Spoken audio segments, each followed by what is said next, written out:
যখন বাসায় স্যুপ বানানোর মতো কোনো উপকরণই থাকবে না, কিন্তু ছাদে গিয়ে লেমন গ্রাস দেখে আপনার স্যুপ খেতে ইচ্ছে করবে, তখন কী করণীয়?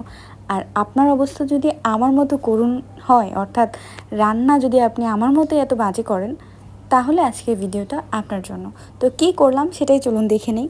এখানে দেখতেই পাচ্ছেন টমেটো নিয়ে নিয়েছি, আর টমেটোগুলো ডিপ ফ্রিজে রাখা ছিল। আমি জানি না কে স্যুপের মধ্যে মটরশুঁটি দেয়, কিন্তু আমি এমন এক মানুষ যার কাছে মটরশুঁটি সব কিছুতে খেতেই ভালো লাগে, পোলাও, বিরিয়ানি। তো ভাবলাম ওয়াই নট স্যুপের মধ্যেও দিয়ে দিই। চিংড়ি মাছ ব্যবহার করেছি, চিকেন দিতে পারিনি কারণ ফ্রিজে ছিল, কিন্তু সেটা কখন বের করব, কখন গলবে, এর জন্য আর সেটা ব্যবহার করিনি।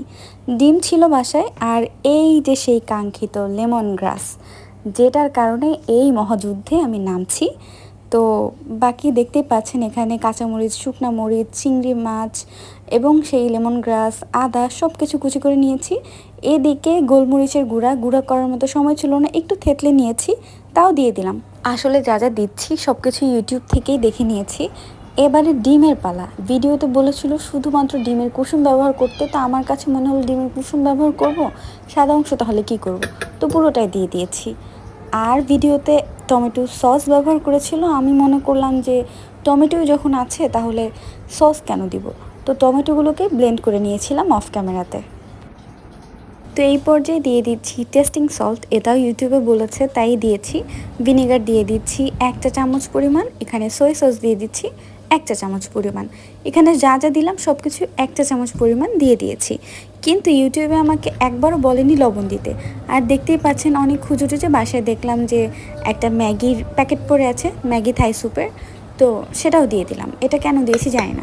এরপরে ইউটিউবে বলেছে 1 চা চামচ পরিমাণের মতো চিনি দিয়ে দিতে, তো আমি চিনিটাও দিয়ে দিলাম। কর্নফ্লাওয়ার দিতে বলেছে 2 চা চামচ, কিন্তু কর্নফ্লাওয়ার বাসায় খুঁজে পাইনি, পরে দিয়ে দিছি আটা। কি করব, স্যুপ তো বানাইতেই হবে। এরপর তো দেখতেই পাচ্ছেন, আর মুখে কি বলবো, সব কিছু খুব ভালোভাবে মেখে নিচ্ছিলাম, কারণ আমার কাছে মনে হয়েছে যেহেতু ডিম দিয়েছি তো ভালোভাবে এটা মেখে নেওয়াটা খুব বেশি ইম্পর্টেন্ট। এখন আবার হেলথ কনসিয়াস কেউ এসে বলতে চান না যে কেন চামচ থাকতে হাত দিয়ে মাখাচ্ছি। ভাই, আমি এটাতে কমফোর্টেবল, আর আমার হাত পরিষ্কারই ছিল।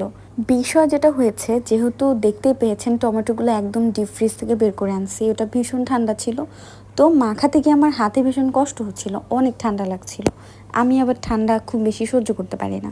তো যাই হোক, এত কষ্ট করে জীবনে প্রথমবার মতো স্যুপ বানিয়েছি, সেটা কেমন হয়েছে খেতে এটা কেউ জিজ্ঞেস করে আমাকে লজ্জা দিবেন না। যার যার ইচ্ছা করবে খেতে, চাইলে আমার রেসিপি ফলো করে বানিয়ে খেয়ে দেখতে পারেন কেমন হয়, সেটা আপনারা আমাকে জানেন, আমি বলবো না কেমন হয়েছে। এরপর দেখতেই পাচ্ছেন চুলায় বসিয়ে দিয়েছি, আর যেটা করেছি অফ ক্যামেরাতে 5 কাপের মতো পানি অ্যাড করে নিয়েছি।